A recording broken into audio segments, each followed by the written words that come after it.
Siz Amerika Birləşmiş Ştatları Prezidenti cənab Donald Trampın dəvəti ilə bu ölkədə səfərdəsiniz və bugün Azərbaycanda hər kəs Vaşinqtondan xəbərlər gözləyir. Odur ki, bu müsahibəyə görə təşəkkür edirik. İcazənizlə suallara keçək. Cənab Trampla görüşünüzü və Amerika Birləşmiş Ştatları Azərbaycan arasında strateji tərəfdaşlığa dair xartiyanın hazırlanması üçün işçi qrupunun yaradılması ilə bağlı sənədin əhəmiyyətini və ümumilikdə bu səfərin nəticələrini necə qiymətləndirərdiniz? Mən səfərin nəticələrini çox yüksək qiymətləndirirəm. İlk növbədə Prezident Trampın dəvəti ilə Amerikada işgüzar səfərdə olmaq əlbəttə ki, Azərbaycan-Amerika münasibətləri üçün çox önəmli bir məsələdir. Deyə bilərəm ki, bugün Amerika-Azərbaycan münasibətlərində yeni səhifə açılır. Əməkdaşlıq və strateji tərəfdaşlıq səhifəsi. Və əlbəttə ki, Azərbaycanın milli maraqlarının qorunması üçün Amerika Birləşmiş Ştatları ilə bu səviyyədə münasibətlərin qurulması çox önəmli məsələdir. Prezident Trampla görüşümüz çox səmimi şəkildə keçdi. Deyə bilərəm ki, dostluq şəraitində keçdi. Bir çox önəmli məsələlər müzakirə edildi. Eyni zamanda bildiyiniz kimi strateji tərəfdaşlıq xartiyasını hazırlamaq üçün strateji işçi qrup da yaradılmışdır. Və əlbəttə ki, bu sənədin böyük əhəmiyyəti var. Burada gələcək əməkdaşlıq istiqamətləri də açıq-aydın təsbit edilir. Bunlar qarşılıqlı sərmayə qoyuluşu, energetika, nəqliyyat, bağlantılar, tranzit, təhlükəsizlik, süni intellekt, müdafiə sənayesi və müdafiə sahəsində əməkdaşlıq və digər məsələləri ehtiva edir. Yəni, sadəcə olaraq bu istiqamətlərin sadalanması onu göstərir ki, nə qədər böyük imkanlar açılır ölkəmiz qarşısında. Və artıq mənim göstərişimlə Azərbaycan tərəfini təmsil edəcək tərkib müəyyən olunur. Biz öz təkliflərimizi irəli sürəcək. Artıq mənim səfərim çərçivəsində bir neçə Amerikanın aparıcı şirkəti ilə görüşlər keçirilmişdir. Yəni, biz vaxt itirmək istəmirik. Onsuz da əvvəlki administrasiya dövründə bu 4 ili mən itirilmiş illər kimi qiymətləndirirəm. Çünki əfsuslar olsun ki, Biden administrasiyası zamanı Amerika-Azərbaycan əlaqələri Azərbaycan-Ermənistan əlaqələrinin girovuna çevrilmişdir. Bizim Amerika Birləşmiş Ştatları ilə əvvəlki dövrdə əldə edilmiş nailiyyətlər və potensial demək olaraq dondurulmuş vəziyyətə salınmışdır. Ona görə indi biz vaxt itirə bilmərik.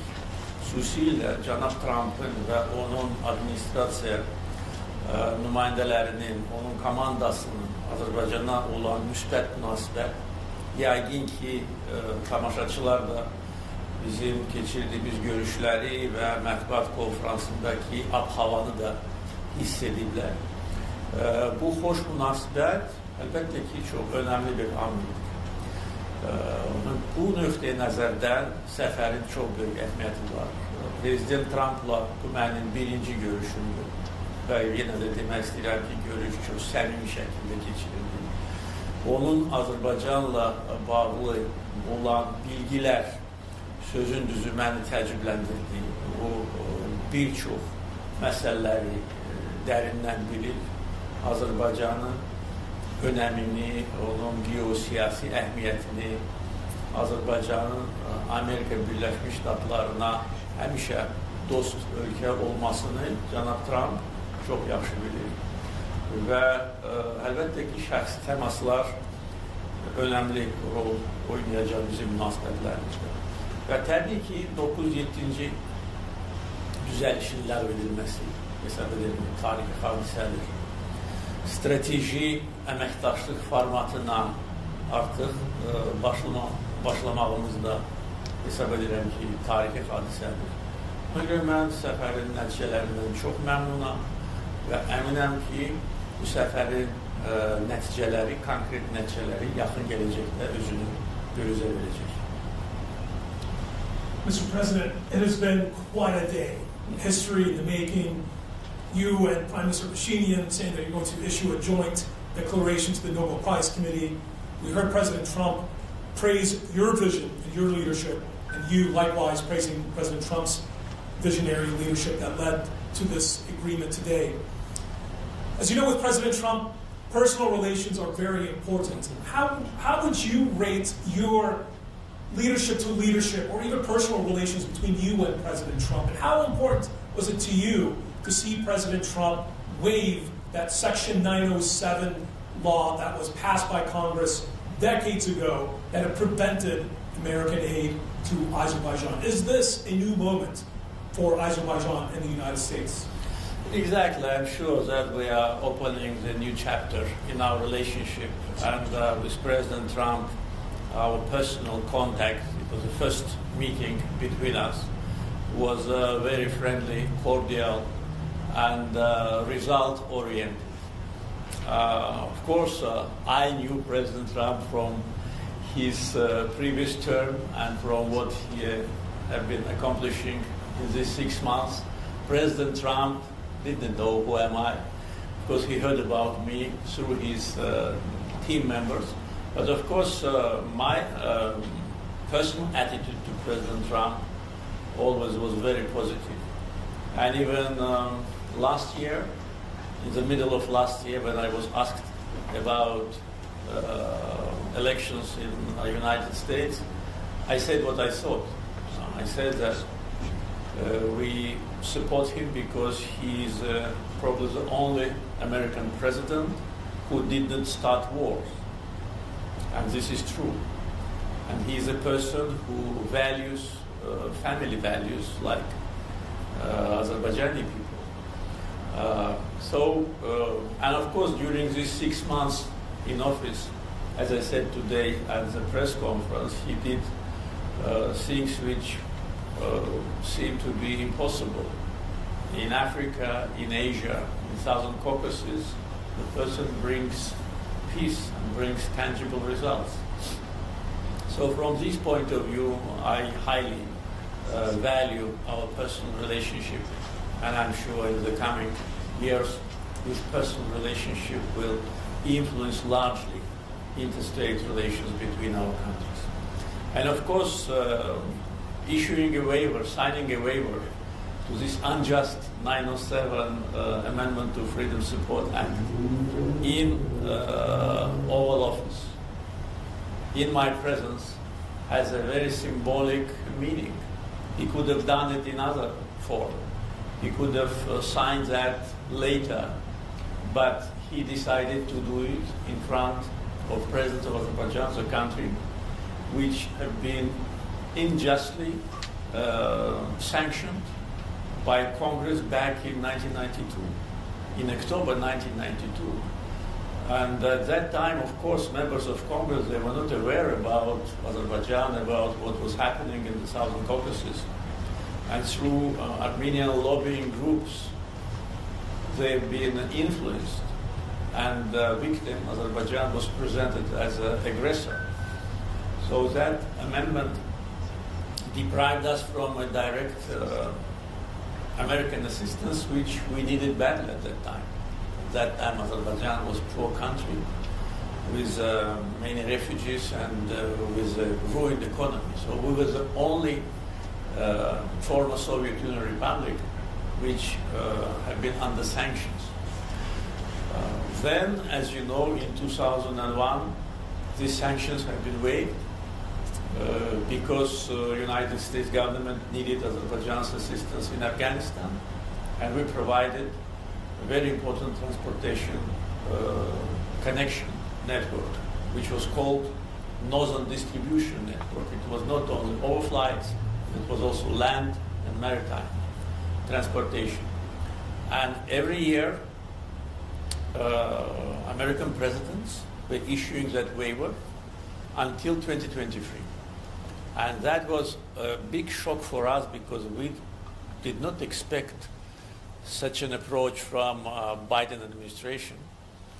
When they stopped needing us in Afghanistan, when Biden administration in front of the eyes of the whole world was just running away from Afghanistan, after that they reimposed the sanctions on us. So that was probably the peak of negative attitude to Azerbaijan and being very unthankful. And actually that led to serious deterioration in our relationship with the Biden administration, which have not been repaired until the end of this administration. So our relations were in deep crisis. So this symbolic gesture of President Trump has a lot of sense for us. Of course, today Azerbaijan does not need foreign assistance. We do not depend on foreign assistance. Our economy is stable. Our foreign debt is just less than 7% of our GDP. We ourselves became a donor country. So today, 907 amendment has mainly political and symbolic meaning. And this demonstrates that this injustice no longer is around. So this was a very important political gesture on behalf of the President, and along with signing today in his office the creation of a strategic working group to develop a charter on strategic partnership. These two important events happened today. That's why I consider 8th of August a historic day in our interstate relationship, which will have a very positive implication for the whole region. And definitely what happened today between Azerbaijan and Armenia also will be very important for the whole region, for all those who want peace, stability and prosperity in the Southern Caucasus. Bugün imzalanan sənədlər, çox önəmli sənədlər imzalandı. Hamıya yaxşı məlumdur ki, 2-ci Qarabağ müharibəsində zəfərdən sonra sülh müqaviləsi təşəbbüsünü məhz Azərbaycan irəli sürmüşdür. Bu baxımdan bugün imzalanan sənədlərin əhəmiyyətini necə şərh edərdiniz? Bəli, 2-ci Qarabağ müharibəsi başa çatanda deyə bilərəm ki, Ermənistan, Azərbaycan gələcək əlaqələri və təmasları sahəsində bir boşluq yaranmışdır, bir vakum yaranmışdır. O vaxt hələ fəaliyyət göstərmək istəyən ATƏT-in Minsk qrupu da demək olar ki, iflic vəziyyətinə düşmüşdür. Çünki onlar da bilmirdilər ki, nə etmək lazımdır. Çünki Azərbaycan bütün məsələləri beynəlxalq hüquq çərçivəsində özü həll etmişdir. Hərbi siyasi yollarla Qarabağ münaqişəsi, Azərbaycan-Ermənistan münaqişəsi öz həllini tapmışdır. Və məhz Azərbaycan o vaxt gələcək baxışlarını ortaya qoydu. Yəni ki, bu boşluq çox davam edə bilməz.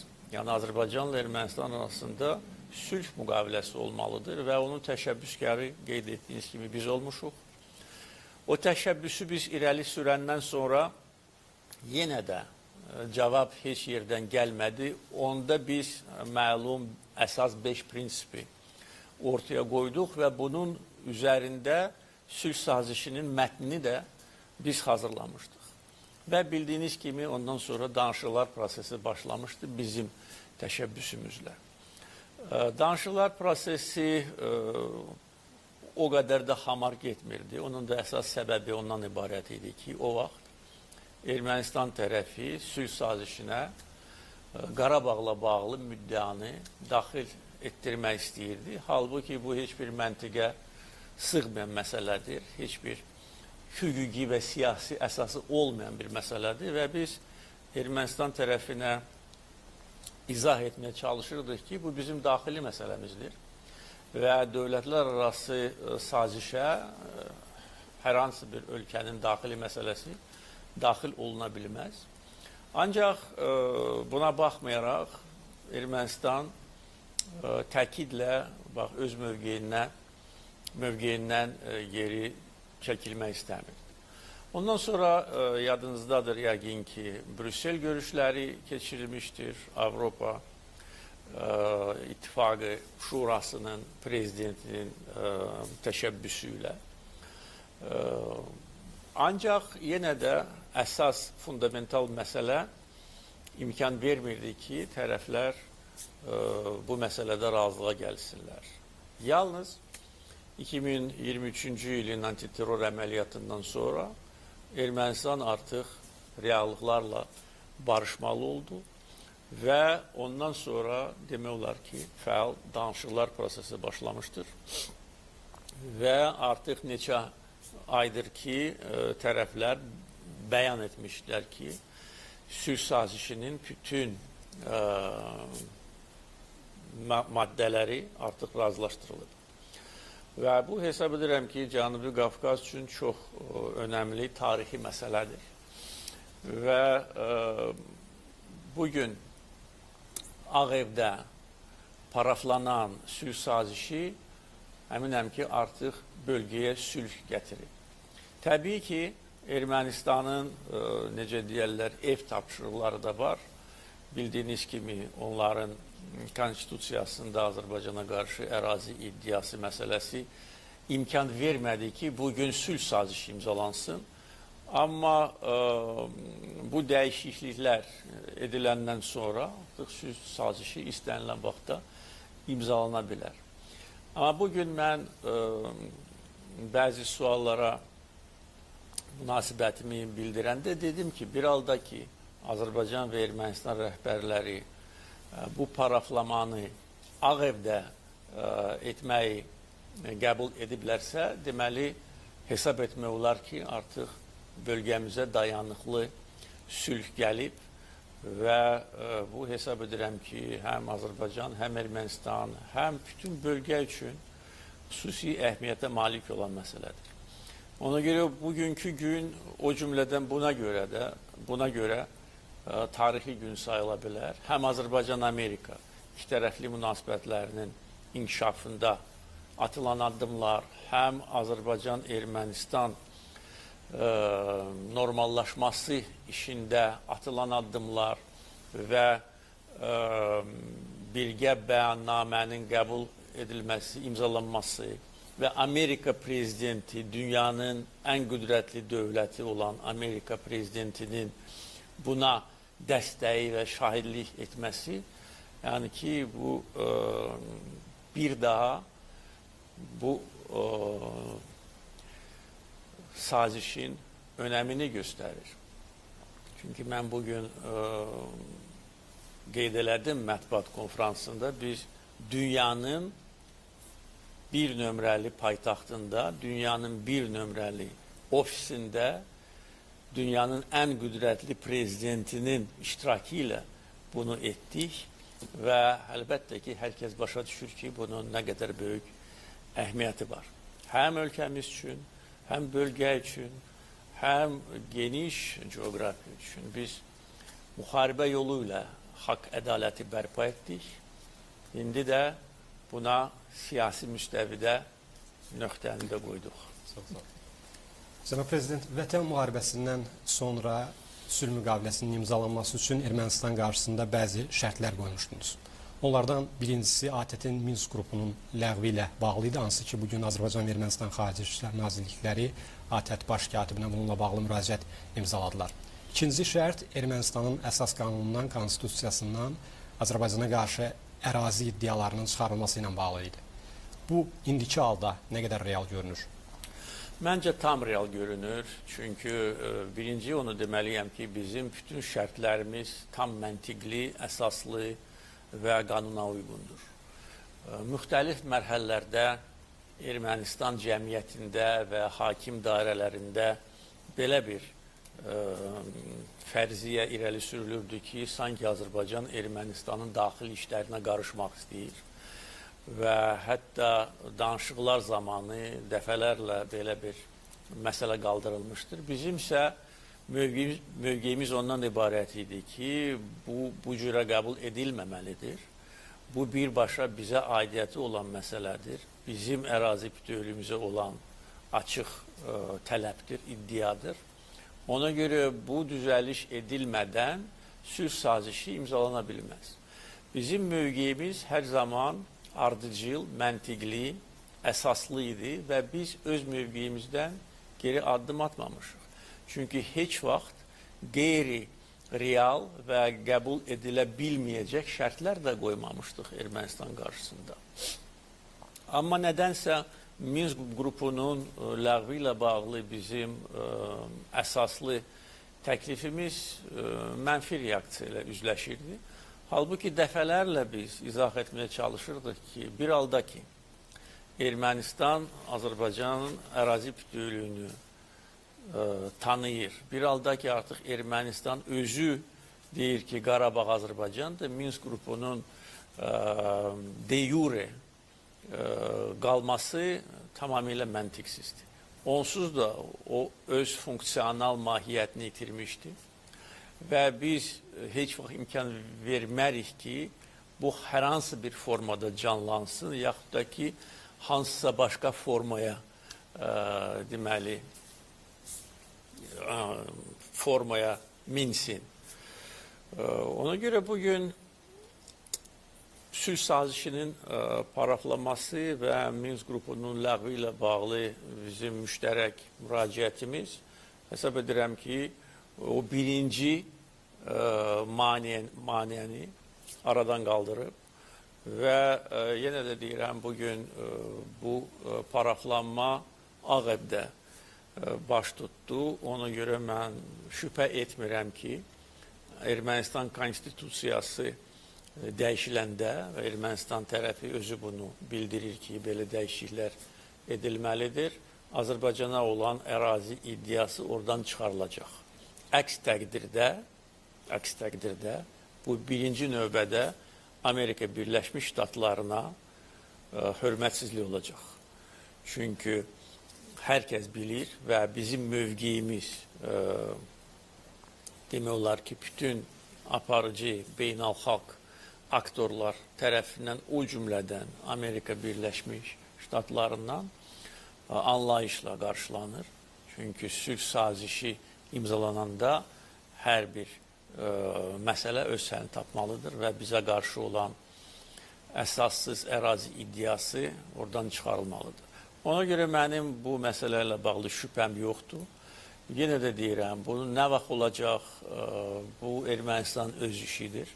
Biz burada hər hansı bir təklif irəli sürə bilmərik. Ancaq mən hesab edirəm ki, nə qədər tez olsa, o qədər yaxşıdır. Çünki vaxt itirmək məncə lazım deyil. Bir halda ki, artıq Azərbaycanla Ermənistan sülh sazişini paraflayıb, onun rəsmi imzalanması da çox çəkməməlidir. Mr. President, your arrival here in Washington, signing this peace deal, meeting with President Trump, has introduced you and Azerbaijan for millions of Americans who, for the first time, are being introduced to you in Azerbaijan. They perhaps don't know where Azerbaijan is or have certain misconceptions. Yeah.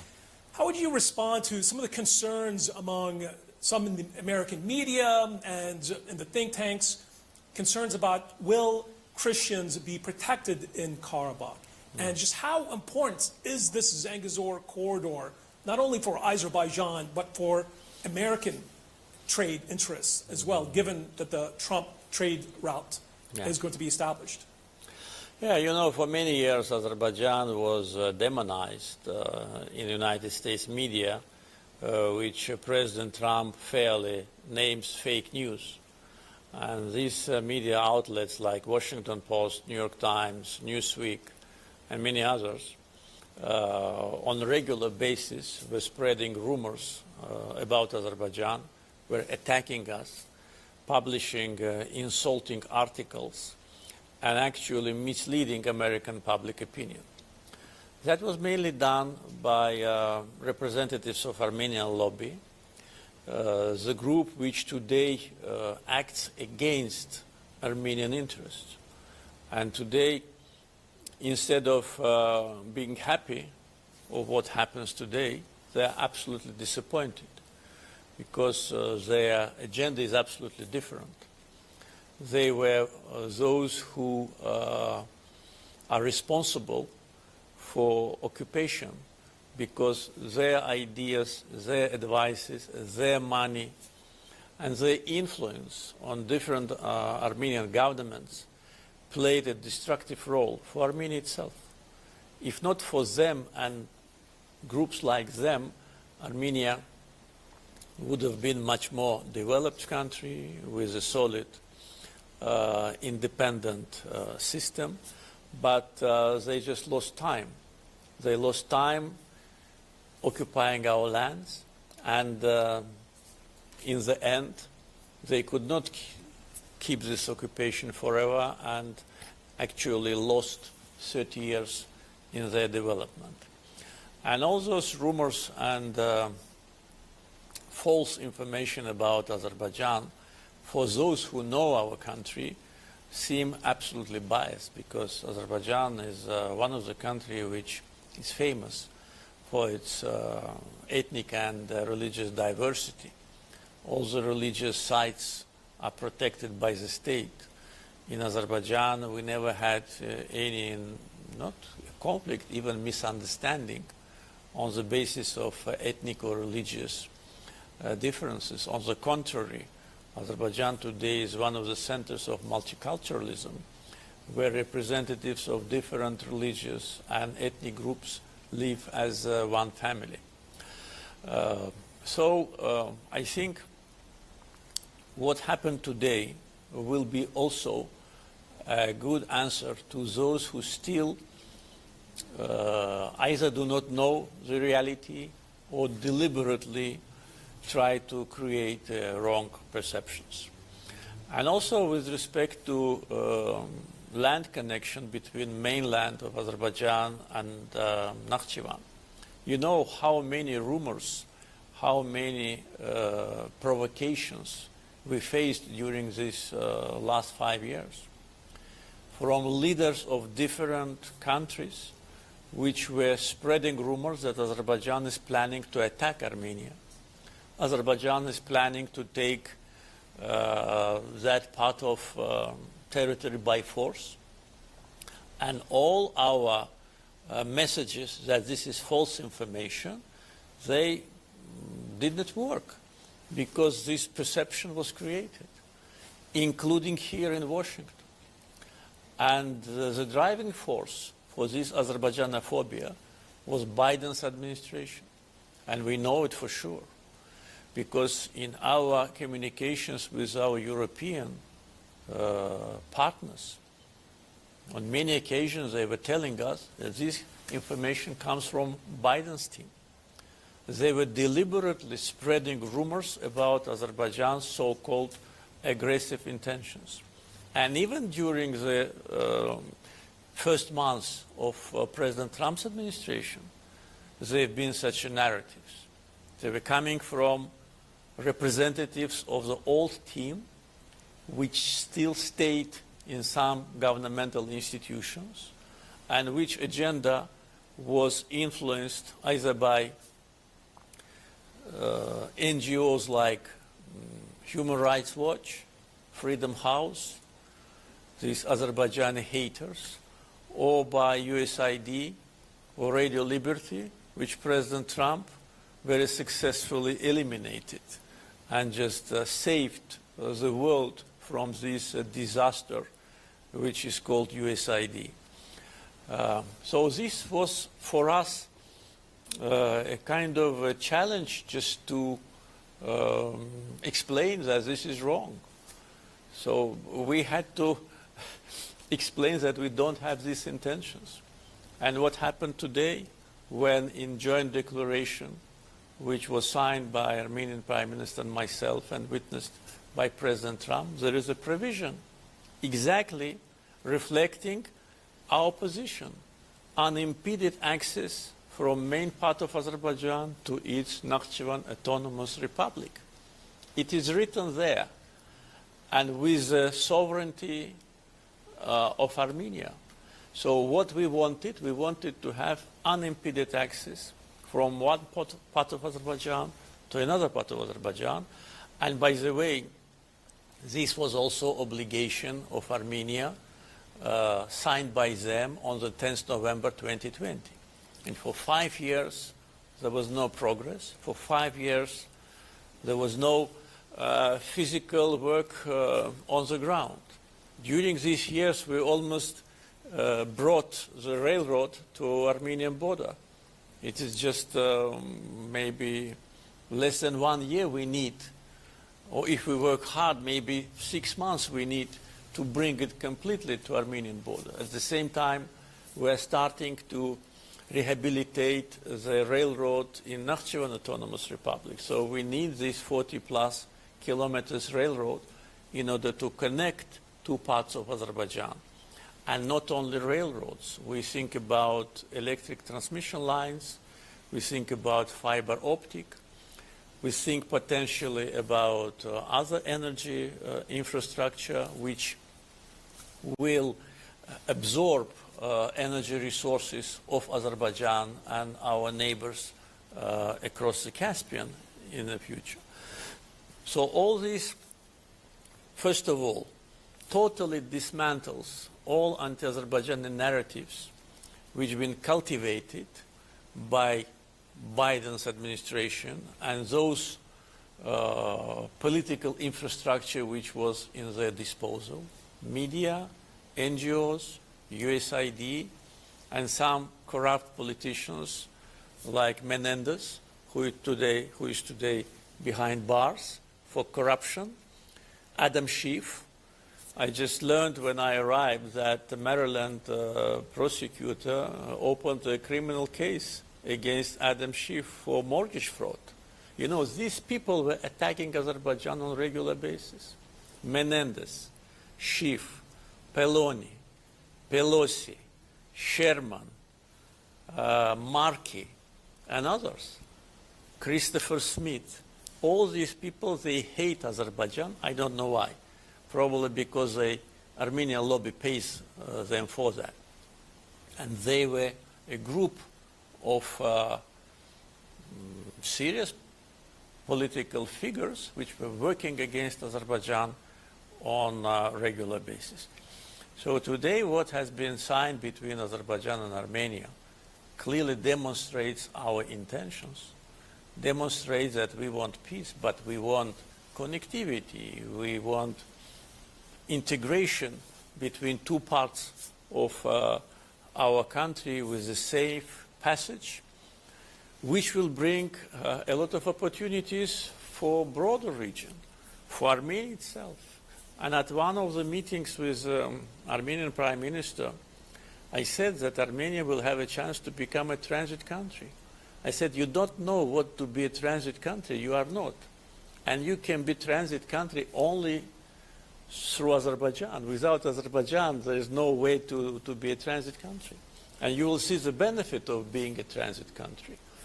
We are trying to be a stronger transit country. We want corridors which are crossing our territory to be more engaged in cargo transportation. This brings money, this brings jobs, this brings political leverage. So these are opportunities which Armenia deprived itself for many years. So this transportation route, Tramp route for international peace and prosperity, TRIP abbreviation, will be another historical achievement. But again, as I said before, we should not lose time. We need to engage as soon as possible. United States will be managing this facility. And hopefully there will be investors who would undertake these important duties to build these connectivity lines to the benefit of all the nations in the region. Do you see more American investment in energy, given we saw Chris Wright was at that meeting at the historical signing ceremony, of course the MOU signed between SOCAR and Exxon? Definitely. Yesterday, this MOU on collaboration between Exxon and SOCAR I'm sure will result in a substantial project. I don't want to say something in advance, but there is a high probability about the big oil discovery in Azerbaijan. As you know, Exxon is a leading energy company of the world and has a great experience in modern technologies, and also has a big experience working in Azerbaijan. Exxon joined our project of Azeri-Chirag Güneşli in 1994. And signing ceremony yesterday here with the participation of Special Envoy Mr. Witkoff and Deputy Secretary of Energy of the United States and myself actually demonstrates that we believe in the future of this project. Believe me, if we didn't believe, we wouldn't have participated at the signing of MOU. I participate at MOU signings in a very rare cases. I sometimes participate at the signing of the contract, but this is MOU. But we have a lot of factors, technical factors, in our possession to say that that could be a major discovery of hydrocarbons. And due to President Trump's vision and policy today, fossil fuels, which have been discriminated unfairly for the last maybe decade or even more, today fossil fuel is back on track. And our team was here in negotiations with international financial institutions, with Exim Bank of the United States, with potential financing in fossil fuel projects and in transportation, hydrocarbons transportation infrastructure. So energy definitely will continue to be one of the important parts of our cooperation. In our MOU, which we signed with President Trump, energy has a special place. So when we say energy, it is oil, it is gas, potentially renewables. Today, Azerbaijan is supplying natural gas to 10 members of NATO, to 10 American allies. And with respect to pipeline gas delivery, we cover 14 countries. So in that respect, again, about the pipeline gas, I mean, Azerbaijan is one of the leading countries in the world. So 10 members of NATO, 10 members of EU, which has recently started to supply natural gas to Syria. So we already entered the region of Middle East, and we'll expand our geography in Europe and also in Middle East. So, but this is only one part of our future agenda. We have a lot of hopes to work closely with United States on artificial intelligence, on digital transformation. Already initial contacts during my visit here between members of our team and American companies took place, and many more to come. So really, today we are witnessing a historic day from all points of view: security, stability, peace in the Southern Caucasus, economic opportunities, investments, energy security, and many others. Fascinating. Thank you so much, Mr. President. Thank you. Teşekkür ederim.